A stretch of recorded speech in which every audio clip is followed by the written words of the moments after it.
ఇంతకుముందు dividend concept అయిపోయింది కదా! ఇప్పుడు బోనస్ షేర్స్ ఇంకా స్టాక్ స్ప్లిట్ గురించి తెలుసుకుందాం. బోనస్ షేర్స్ అంటే ఫ్రీ షేర్స్. కొన్ని కంపెనీస్ అప్పుడప్పుడు షేర్ హోల్డర్స్‌కి ఫ్రీగా షేర్స్ ఇస్తా ఉంటాయి. షేర్ హోల్డర్స్‌ని రివార్డ్ చేయాలనుకున్నప్పుడు ఇలా బోనస్ ఇస్తుంటాయన్నమాట. మరి డివిడెండ్ ఇవ్వచ్చు కదా అంటే, డివిడెండ్ ఇస్తే కంపెనీ మనీ బయటకు వెళ్తుంది. ఒకవేళ బోనస్ ఇస్తే మనీ బయటకు వెళ్ళదు. ఫ్యూచర్ ఎర్నింగ్స్ మీద కాన్ఫిడెన్స్ ఉన్నప్పుడు కంపెనీస్ బోనస్ ఇచ్చే ఛాన్స్ ఉంటుంది. కంపెనీస్ బోనస్ అనౌన్స్ చేసినప్పుడు ఒక రేషియో అనౌన్స్ చేస్తాయి. For suppose 1:4 ratio. 1:4 అంటే 4 షేర్స్ మన దగ్గర ఉంటే ఒక షేర్ బోనస్గా వస్తుందన్నమాట. అసలు ఏ రోజు నేను ఆ కంపెనీ షేర్స్ కొంటే బోనస్కి ఎలిజిబుల్ అవుతాను? ఆల్రెడీ విన్నట్టుంది కదా! డివిడెండ్ వీడియోలో ఎక్స్ప్లెయిన్ చేశాను. మీరు ఆల్రెడీ ఆ వీడియో చూసి ఉంటారు అనుకుంటున్నాను. ఫస్ట్‌ది అనౌన్స్‌మెంట్ డేట్. బోనస్ ఇస్తామని ఏ రోజైతే అనౌన్స్ చేస్తారో ఆ రోజు అనౌన్స్‌మెంట్ డేట్. సెకండ్‌ది రికార్డ్ డేట్. కంపెనీ ఒక డేట్‌ని ఫిక్స్ చేసి ఆ రోజు రికార్డ్ డేట్ అంటుంది. ఆ రోజు మనం కంపెనీ బుక్స్‌లో షేర్ హోల్డర్ అయి ఉండాలి. అంటే మన డీమ్యాట్ అకౌంట్‌లో ఆ రోజు షేర్స్ ఉండాలి. మీకు ఆల్రెడీ T+1 సెటిల్మెంట్ గురించి తెలుసు కదా! సో, మన డీమ్యాట్ అకౌంట్‌లో రికార్డ్ డేట్ రోజు షేర్స్ ఉండాలి అంటే రికార్డ్ డేట్‌కి 1 డే ముందు షేర్స్ కొనాలి. నెక్స్ట్‌ది ఎక్స్ బోనస్ డేట్. అంటే బోనస్‌కి ఎలిజిబిలిటీ అయిపోయిన రోజు. ఆ రోజు కొంటే మనకి బోనస్ షేర్స్ రావు. T+1 సెటిల్మెంట్ వల్ల రికార్డ్ డేట్, ఎక్స్ డేట్ 2 కూడా ఒకటే రోజు. ఈ ఎక్స్ డేట్ రోజు షేర్స్ అనేవి అడ్జస్ట్ అవుతాయి. ఇంకా ప్రైస్ కూడా. ఇప్పుడు ఒక ఎగ్జాంపుల్ చూద్దాం. ఒక కంపెనీ షేర్ ప్రైస్ ₹1000 ఉంది.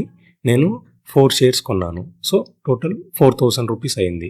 అప్పుడు కంపెనీ 1:4 రేషియోలో బోనస్ అనౌన్స్ చేసింది. నా దగ్గర 4 షేర్స్ ఉన్నాయి కాబట్టి ఒక షేర్ బోనస్‌గా వస్తుంది.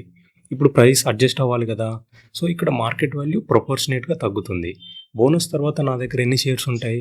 5 షేర్స్ కదా! ఇప్పుడు నా దగ్గర ఉన్న ఈ 5 షేర్స్ వాల్యూ ₹4000 అవ్వాలి. అంటే ఒక్కో షేర్ ప్రైస్ 800 అవుతుంది. Simple maths. అర్థమైంది కదా! ఒక ఇంపార్టెంట్ పాయింట్ గుర్తుపెట్టుకోండి. బోనస్ ఇచ్చినప్పుడు ఫేస్ వాల్యూ అనేది చేంజ్ అవ్వదు.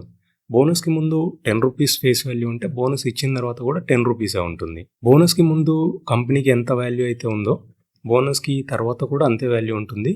మరి బోనస్ షేర్స్ ఎందుకు ఇస్తారు? సరదా, జస్ట్ ఫర్ ఫన్. అలా ఏం లేదు. దానికి కొన్ని రీజన్స్ ఉన్నాయి. బోనస్ షేర్స్ వల్ల కంపెనీకి కొత్తగా మనీ ఏమైనా వస్తుందా అంటే రాదు. చెప్పాలంటే కంపెనీ దగ్గర ఉన్న రిజర్వ్స్ తగ్గిపోతాయి.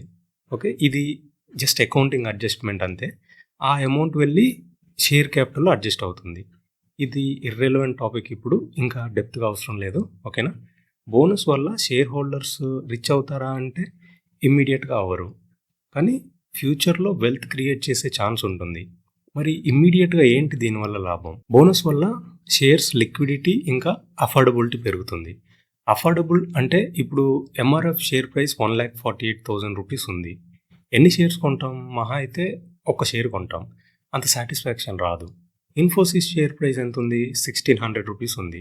ఇదే ₹1,48,000కి అరౌండ్ 90 షేర్స్ వస్తాయి. సో, ఒక లెవెల్ ఆఫ్ సాటిస్ఫాక్షన్ ఉంటుంది. ఒకవేళ ఈ ఎంఆర్ఎఫ్ వాళ్ళు 9:1 రేషియోలో బోనస్ అనౌన్స్ చేశారు అనుకోండి. మన దగ్గర ఒక షేర్ ఉంటే 9 షేర్స్ వస్తాయి. అప్పుడు ఒక షేర్ ప్రైస్ 14,800 అవుతుంది. ఇప్పటి వరకు 1,48,000లో చూసి సడన్‌గా 14,800లో కనిపిస్తే చాలా ఎక్కువ మంది మనలాంటి రీటైలర్స్ కొనడానికి ఇంట్రెస్ట్ చూపిస్తారు. ఎందుకంటే మనకిది అఫోర్డబుల్ రేంజ్ కాబట్టి. మరి ఎంఆర్ఎఫ్ వాళ్ళెందుకు ఈ రేంజ్‌కి తీసుకురావడం లేదు అంటే అది వాళ్ళ ఇష్టం. వాళ్ళకి అఫోర్డబిలిటీ అవసరం లేదు. ఫండమెంటల్స్‌ని బాగా నమ్ముతారు. ఇక్కడ ఎంట్రీలోనే రెస్ట్రిక్ట్ చేస్తుంది. డైలీ ట్రేడ్ చేయాలనుకునే వాళ్ళు దానికి దూరం ఉంటారు. సీరియస్ ఇన్వెస్టర్స్ మాత్రమే ఆ కంపెనీ షేర్స్ కొంటారు. ఇది almost Warren Buffett value investing concept లాంటిది. ఇక్కడి వరకు క్లియర్ కదా! ఓకే. మరి లిక్విడిటీ అంటే ఎంఆర్ఎఫ్ షేర్‌ని నేను 1,48,000లో బై చేయాలనుకుంటున్నాను. కానీ సెల్లర్స్ మాత్రం 1,49,000లో అమ్మాలనుకుంటున్నారు. చెప్పాలంటే నేను 1,48,000లో కొనడమే ఎక్కువ. అలాంటిది ఆ ప్రైస్‌కి ఎవరు సెల్ చేయడం లేదు. సో, నేనిప్పుడు 1,49,000లో కొనాలి. బయ్యర్‌కి, సెల్లర్‌కి మధ్య గ్యాప్ ఎక్కువుంది. అదే ఇన్ఫోసిస్ షేర్ అయితే 1,600లో కొనాలనుకుంటున్నాను. ఇక్కడ సెల్లర్స్ ఏంటంటే 1,600.50లో సెల్ చేయడానికి రెడీగా ఉన్నారు. 50 పైసా అనేది నాకు పెద్ద మ్యాటర్ కాదు. వెంటనే డీల్ క్లోజ్ చేసేస్తాను. ఇక్కడేంటంటే బయ్యర్‌కి, సెల్లర్‌కి మధ్య గ్యాప్ చాలా తక్కువుంది. అర్థమైంది కదా! ఇది లిక్విడిటీ అంటే. బోనస్ వల్ల వెల్త్ క్రియేట్ చేసే ఛాన్స్ ఉంటుందని చెప్పాను కదా! ఇన్ఫోసిస్ గురించి డిస్కస్ చేసే టైం వచ్చింది. అప్పుడప్పుడు వినే ఉంటారుగా, అప్పట్లో ₹1000 ఇన్వెస్ట్ చేసుంటే ఈరోజు 1 క్రోర్ అయ్యేది అని. రియల్ లైఫ్‌లో చాలా రేర్‌గా జరుగుతుంది ఇలా. అంటే ఫర్ సపోజ్ ఇన్ఫోసిస్ ఐపీఓకి వచ్చినప్పుడు ఇన్వెస్ట్ చేసి ఈ రోజు వరకు అంటే 30+ ఇయర్స్ అలానే ఉండలేరు కదా! మధ్యలో ఎప్పుడో ఒకసారి ఎగ్జిట్ అయ్యి ఉండొచ్చు. ఇప్పుడు నేను ఒక క్యాలిక్యులేషన్ చూపిస్తాను. జస్ట్ నాలెడ్జ్ కోసం అంతే. మీకు ఈ ఇమేజ్ ఇక్కడ డిస్‌ప్లే చేస్తాను ఇక్కడ. ఓకే. దానిపైన ఫోకస్ చేయండి. ఇన్ఫోసిస్ 1993 ఫిబ్రవరిలో ₹95తో ఐపీఓకి వచ్చింది. అప్పటికి నేనింక పుట్టలేదు. మన పేరెంట్స్ ఈ ఐపీఓలో 10 షేర్స్ తీసుకున్నారు అనుకుందాం. ఎంత అవుతుంది? ₹950 అవుతుంది. ఓకే. నెక్స్ట్ ఇయర్ అంటే 1994లో 1:1 రేషియోలో బోనస్ అనౌన్స్ చేసింది. అప్పుడు ఆ 10 షేర్స్ కాస్త 20 షేర్స్ అయ్యాయి. 1997లో 20 షేర్స్ 40 షేర్స్ అయ్యాయి. 1999లో అవి 80 అయ్యాయి. 2004లో 3:1 రేషియో ఇది బంపర్ ఆఫర్. మన దగ్గరున్న 80 షేర్స్ ఇప్పుడు 320 షేర్స్ అయ్యాయి. 2006లో 640, 2014లో 1280, 2015లో 2560, 2018లో 5120 shares. Present Infosys share price 1600 ఉంది. ఇన్వెస్ట్ చేసిన 950 ఇప్పుడు ఎంత అయింది? 81,92,000. ఎన్ని టైమ్స్ రిటర్న్సో మీరే క్యాలిక్యులేట్ చేయండి. యాక్చువల్‌గా ఇన్ఫోసిస్ వాళ్ళు షేర్స్‌ని స్ప్లిట్ కూడా చేశారు. నేను దాన్ని కన్సిడర్ చేయట్లేదు. ఇంకా ట్యాక్స్ పార్ట్‌ని కంప్లీట్‌గా ఇగ్నోర్ చేశాను. నా ఇంటెన్షన్ ఏంటంటే మీకు ఈ కాన్సెప్ట్ క్లారిటీ వస్తే చాలు. Okay. Next concept tax on bonus shares. మీరు సీరియస్‌గా స్టాక్ మార్కెట్‌లో ఇన్వెస్ట్ చేయాలి అనుకుంటే ఈ ట్యాక్స్ కాన్సెప్ట్‌ని కంటిన్యూ చేయండి. రిమైనింగ్ వాళ్ళు స్కిప్ చేసేయండి. డైరెక్ట్‌గా స్టాక్ స్ప్లిట్ కాన్సెప్ట్‌కి వెళ్ళిపోండి. ఎందుకంటే సీరియస్‌గా ఇన్వెస్ట్ చేయాలనుకునే వాళ్ళు ట్యాక్స్ ప్లానింగ్ కూడా చేసుకుంటారు. మీరు ఫస్ట్ టైం వింటుంటే ఇది మీకు క్లారిటీ రాదు. బట్ స్టిల్ వినండి. నేను ప్రతి వీడియోలో చెప్తున్నాను ఒక నోట్‌బుక్ తీసుకొని ఇంపార్టెంట్ పాయింట్స్ నోట్ చేసుకోండి అని. Long term capital gain and short term capital gain అంటే ఏంటో నోట్ చేసుకొని ఉంటారు కదా! ఒకవేళ నోట్ చేసుకొని ఉండకపోతే అట్‌లీస్ట్ ఇప్పుడైనా నోట్ చేసుకోండి. షేర్స్‌ని 1 ఇయర్ లోపు సెల్ చేస్తే వచ్చిన ప్రాఫిట్‌ని షార్ట్ టర్మ్ క్యాపిటల్ గెయిన్ అంటాం. ఒకవేళ లాస్ వస్తే అది షార్ట్ టర్మ్ క్యాపిటల్ లాస్ అంటాం. లేదు మోర్ దెన్ 1 ఇయర్ హోల్డ్ చేసి సెల్ చేస్తే వచ్చిన ప్రాఫిట్‌ని లాంగ్ టర్మ్ క్యాపిటల్ గెయిన్ అంటాం. ఒకవేళ లాస్ వస్తే ఇక్కడ లాంగ్ టర్మ్ క్యాపిటల్ లాస్ అంటాం. ఫస్ట్ దీని గురించి ఒక ఎగ్జాంపుల్ చూద్దాం. క్లారిటీ వస్తుంది. తర్వాత బోనస్ షేర్స్ గురించి డిస్కస్ చేద్దాం. ఓకే. ఫర్ సపోజ్ నేను 1 జనవరి 2025 రోజు రిలయన్స్‌వి 10 షేర్స్ కొన్నాను. ఒక్క షేర్ ₹1000. అవి 10th జనవరి 2026 రోజు 1500కి అమ్మేశాను. అంటే ఒక్కో షేర్‌కి 500 ప్రాఫిట్ వచ్చింది. టోటల్ 10 షేర్స్ కాబట్టి 5000 ప్రాఫిట్. ఇక్కడ నేను మోర్ దెన్ 1 ఇయర్ హోల్డ్ చేశాను కాబట్టి లాంగ్ టర్మ్ క్యాపిటల్ గెయిన్ అవుతుంది. సో దీని మీద long term capital gain tax pay చేయాల్సి ఉంటుంది. ట్యాక్స్ రేట్ ఎంత అంటే 12.5%. ఇది ఎవ్రీ ఇయర్ బడ్జెట్‌లో చేంజ్ చేసే ఛాన్స్ ఉంటుంది. ఎవ్రీ ఇయర్ కంపల్సరీగా చేంజ్ చేయాలా అనే రూల్ ఏం లేదు. అది ఫైనాన్స్ మినిస్టర్ చేతిలో ఉంటుంది. ఓకేనా? ఇప్పుడు బోనస్ షేర్ గురించి చూద్దాం. 1 జనవరి 2025 రోజు రిలయన్స్‌వి 10 షేర్స్ కొన్నాను కదా! అదే ₹1000కి 1 మే 2025కి నాకు 1:1 రేషియోలో 10 బోనస్ షేర్స్ వచ్చాయి. ఈ రోజు షేర్ ప్రైస్ వచ్చేసి 1200. సో బోనస్ తర్వాత ఒక్కో షేర్ 600 అవుతుంది. ఈ క్యాలిక్యులేషన్ క్లియర్ కదా! నేను 10th జనవరి 2026 రోజు నా దగ్గర ఉన్న 20 షేర్స్‌ని 1800కి అమ్మేశాను. ఇప్పుడు ట్యాక్స్ క్యాలిక్యులేట్ చేయాలి. ఒరిజినల్ షేర్స్‌కి హోల్డింగ్ పీరియడ్ సెపరేట్‌గా ఇంకా బోనస్ షేర్స్‌కి హోల్డింగ్ పీరియడ్ సెపరేట్‌గా క్యాలిక్యులేట్ చేయాలి. అంటే షార్ట్ టర్మా, లాంగ్ టర్మా అని తెలుసుకోవాలి కదా! అందుకోసం. ఓకే. ఒరిజినల్‌గా నా దగ్గర ఉన్నవి 10 షేర్స్ కదా! ఇవి ఎప్పుడు కొన్నాను? 1 జనవరి 2025. ఓకే. ఎప్పుడు సెల్ చేశాను? 10th జనవరి 2026. So more than 1 year hold చేశాను కాబట్టి ఇవి సెల్ చేసినప్పుడు లాంగ్ టర్మ్ క్యాపిటల్ గెయిన్ అవుతుంది. ఓకే. దానిపైన ట్యాక్స్ పే చేయాలి. ఒకసారి క్యాలిక్యులేషన్ చూద్దాం. కాస్ట్ వచ్చేసి ₹1000. సెల్లింగ్ ప్రైస్ వచ్చేసి 1800. సో ప్రాఫిట్ ఎంత? 800 పర్ షేర్. 10 షేర్స్‌కి 8000 ప్రాఫిట్. దీని మీద long term capital gain tax pay చేయాలి. ఇక్కడ మనకు ఒక బెనిఫిట్ ఉంది. అదేంటంటే up to ₹1,25,000 long term capital gain ఏదైతే ఉంటుందో దాని మీద ట్యాక్స్ పే చేయాల్సిన పని లేదు. సో ఇక్కడ జీరో ట్యాక్స్. ఇప్పుడు బోనస్ షేర్స్ కాస్ట్ వచ్చేసి 0. ఇవి మనకి ఫ్రీగా వచ్చాయి కదా! సెల్లింగ్ ప్రైస్ వచ్చేసి 1800. సో ప్రాఫిట్ ఎంత? 1800 పర్ షేర్. 10 షేర్స్‌కి 18,000. ఇవి నాకు ఎప్పుడు వచ్చాయి? 1 మే 2025. ఓకే. ఎప్పుడు సెల్ చేశాను? 10th జనవరి 2026. ఇవి నేను 1 ఇయర్ కంటే తక్కువ హోల్డ్ చేశాను కాబట్టి షార్ట్ టర్మ్ క్యాపిటల్ గెయిన్ అవుతుంది. దాని మీద 20% పే చేయాలి. సో ఇక్కడ ఇంటెలిజెంట్ ఇన్వెస్టర్ ఏం చేస్తాడు అంటే ఈ బోనస్ షేర్స్‌ని మోర్ దెన్ 1 ఇయర్ హోల్డ్ చేసి అమ్మడానికి ప్లాన్ చేస్తాడు. ఇందాక చెప్పాను కదా! మీరు సీరియస్‌గా ఇన్వెస్ట్ చేయాలనుకుంటే ట్యాక్స్‌ని కూడా కన్సిడర్ చేయాలి. మోర్ దెన్ 1 ఇయర్ హోల్డ్ చేస్తే ఏమవుతుంది? మనం బిగినర్స్ కాబట్టి మన గెయిన్ లెస్ దెన్ 1,25,000 ఉంటుంది. So, no tax. ఒకవేళ మోర్ దెన్ 1,25,000 అయినా సరే ఎంత పే చేస్తాం? 12.5% పే చేస్తాం. Compare to short term capital gain ఇది చాలా తక్కువ కదా! అర్థమవుతుంది కదా!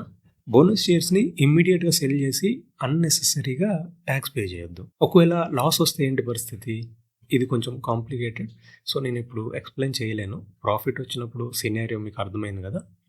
ఇది అర్థమైతే చాలు. దీని గురించి తర్వాత చూద్దాం. ఓకే. బోనస్ షేర్స్ గురించి క్లారిటీ వచ్చింది కదా! ఇప్పుడు స్టాక్ స్ప్లిట్ గురించి తెలుసుకుందాం. ఓకే. ఐఆర్‌సీటీసీ 2019లో ఐపీఓకి వచ్చినప్పుడు ఫేస్ వాల్యూ ఎంత ఉంది? ₹10 ఉంది. 2021లో 1:5 రేషియోలో స్ప్లిట్ చేశాక దాని ఫేస్ వాల్యూ ₹2 అయింది. 1:5 రేషియో అంటే 1 షేర్ బికమింగ్ 5 షేర్స్. ఇది ఎలా అంటే నా దగ్గర ₹500 నోట్ ఉంది. అది తీసుకెళ్ళి నేను పెట్రోల్ బంక్లో ₹100 నోట్స్ 5 తీసుకున్నాను. ఇప్పుడు నా దగ్గర సింగిల్ నోట్ కాదు 5 నోట్స్ ఉన్నాయి. ముందు నా దగ్గర ఉన్నది ₹500, ఇప్పుడు నా దగ్గర ఉన్నది ₹500. డెనామినేషన్ మారింది అంతే. సేమ్ అలానే నా దగ్గర ఉన్న 1 షేర్ కాస్త 5 షేర్స్ అయ్యాయి. ఫేస్ వాల్యూ కూడా ₹10 నుండి ₹2 అయింది. అర్థమైంది కదా! సో, కొన్ని కంపెనీస్కి ఈ ఫేస్ వాల్యూ అనేది ఇలా ₹2 కూడా ఉంటుంది. ఈ ఫేస్ వాల్యూ ఎక్కువ తక్కువ ఉండడం వల్ల మనకొచ్చే ప్రాబ్లం ఏం లేదు. బోనస్ కేసులో ఏం చెప్పాను? ఫేస్ వాల్యూ మారదని చెప్పాను. గుర్తుందా? స్టాక్ స్ప్లిట్ కేసులో ఫేస్ వాల్యూ అనేది ప్రపోర్షనేట్‌గా తగ్గుతుంది. ఫేస్ వాల్యూ ఒకటేనా అంటే కాదు. షేర్ ప్రైస్ కూడా ప్రపోర్షనేట్‌గా తగ్గుతుంది. ఐఆర్‌సీటీసీ షేర్ ప్రైస్ స్ప్లిట్‌కి ముందు 500 ఉందనుకుంటే 1:5 స్ప్లిట్ తర్వాత ₹100 అవుతుంది. ఓకే. ఇంతకుముందు 500 ఇప్పుడు 5 షేర్స్ కలిపి 500. ఓకే. ఈ స్ప్లిట్ రేషియో అనేది డిఫరెంట్ ఉంటుంది. మీరు కన్‌ఫ్యూజ్ అవ్వద్దు అనుకుంటే నేను ఇమేజ్ డిస్‌ప్లే చేస్తాను. అది స్క్రీన్‌షాట్ తీసుకోండి. లేదంటే నోట్‌బుక్‌లో నోట్ చేసుకోండి.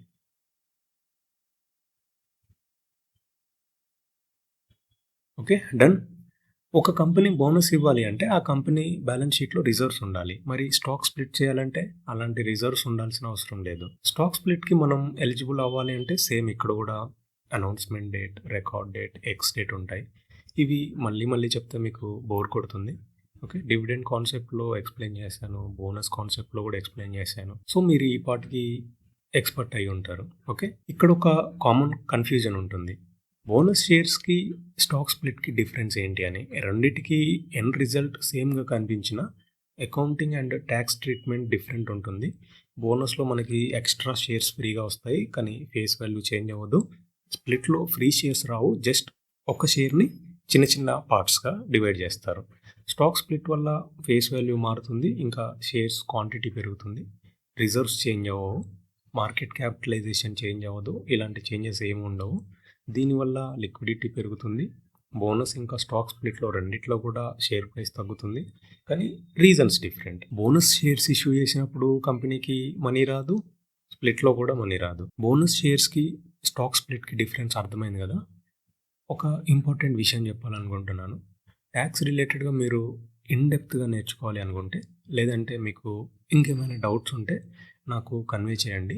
ఎలా అంటే వీడియోస్‌కి కామెంట్ చేయండి. ఇన్‌స్టాగ్రామ్‌లో కాంటాక్ట్ అవ్వండి. మీ డిమాండ్‌ని బట్టి ఏం వీడియోస్ రికార్డ్ చేయాలని నాకు క్లారిటీ వస్తుంది. ఓకేనా? ఈ వీడియో మీకు నచ్చితే లైక్ బటన్ మీద ఒక సాలిడ్ క్లిక్ ఇవ్వండి. స్టాక్ మార్కెట్ గురించి తెలుసుకోవాలనుకుంటున్న మీ ఫ్రెండ్స్, ఫ్యామిలీతో షేర్ చేయండి. ఇంకా ఇలాంటి stock market basics and in depth concepts తెలుగులో నేర్చుకోవాలంటే మన ఛానల్‌ని సబ్స్క్రైబ్ చేసుకోండి. మీ డౌట్స్, సజెషన్స్ ఏమైనా ఉంటే కామెంట్స్‌లో రాయండి. కోల్డ్ అవ్వడం వల్ల వాయిస్ చేంజ్ అయింది. ఓకే. హెల్త్ కూడా సపోర్ట్ చేయడం లేదు వీడియోస్ రికార్డ్ చేయడానికి. మీకు డిఫరెన్స్ అర్థమవుతుంది అనుకుంటా. ఓకే. త్వరగా రికవర్ అయ్యి మరిన్ని వీడియోస్ చేయడానికి ట్రై చేస్తాను. ఫైనల్‌గా నేను చెప్పేది ఏంటంటే హెల్తీ ఫుడ్ తినండి, ఎక్సర్సైజ్ చేయండి, హ్యాపీగా ఉండండి. Signing off. Bye bye.